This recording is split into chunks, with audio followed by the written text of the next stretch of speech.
ಒಂದು ನಿಮಿಷ ಸರ್ ಸಭೆ ಮಾಡಿದ್ರಿ ಸರ್ ಸರ್ ಇರಿ ಸಭೆ ಮಾಡಿದ್ರಿ.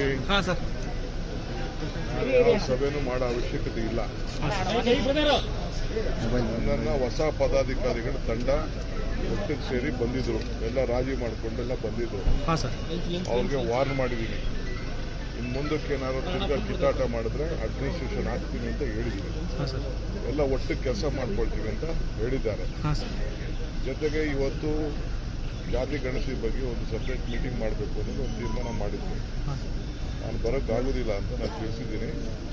ಈಗ ಮುಂದಕ್ಕೆ ಹಾಕಬೇಕು, ಇವೆಲ್ಲ ಸಭೆ ಆಮೇಲೆ ನಾನು ಮಾತಾಡ್ತೀನಿ.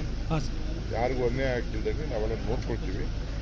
ನೀವು ಸಭೆನೆಲ್ಲ ಮುಂದಕ್ಕೆ ಹಾಕಿ, ಗೊಂದಲಗಳು ಬೇಡ ಅಂತ ಹೇಳಿದ್ದೀನಿ, ಅದಕ್ಕೆಲ್ಲ ಒಪ್ಕೊಂಡಿದ್ದಾರೆ. ಶ್ರೀಗಳಿಗೂ ನಾನು ಮಾತಾಡ್ತೀನಿ. ಹಾಂ ಸರ್ ಸಭಾಪತಿಗಳು ಪತ್ರ ಬರೆದಿದ್ದಾರೆ ಸರ್ ಸರ್ಕಾರಕ್ಕೆ, ಸದನದಲ್ಲಾಗಿದ್ದನ್ನ ಸದನದಲ್ಲೇ ಬಿಡಬೇಕು. ರೂಲಿಂಗ್ ಕೊಟ್ಟಾಗಿದೆ, ರೂಲಿಂಗ್ ಕೊಟ್ಟಾದ್ಮೇಲೆ ಸಿಐಡಿ ವಹಿಸಿದೆ. ಶಾಸಕಾಂಗ ಮತ್ತೆ ಕಾರ್ಯಾಂಗದ ನಡುವೆ ಇದೊಂದು ಗೊಂದಲ ಸೃಷ್ಟಿ ಆಗ್ತಾ ಇದೆ ಅಂತ ಸರ್, ಭಿನ್ನಾಭಿಪ್ರಾಯ ಉಂಟಾಗುತ್ತೆ ಅನ್ನುವಂತಹದ್ದನ್ನು ಅವರು ವ್ಯಕ್ತಪಡಿಸಿರುವಂತಹ ಆತಂಕ. ಹೋಮ್ ಮಿನಿಸ್ಟರ್ ಇದ್ದಾರೆ, ಅದಕ್ಕೆ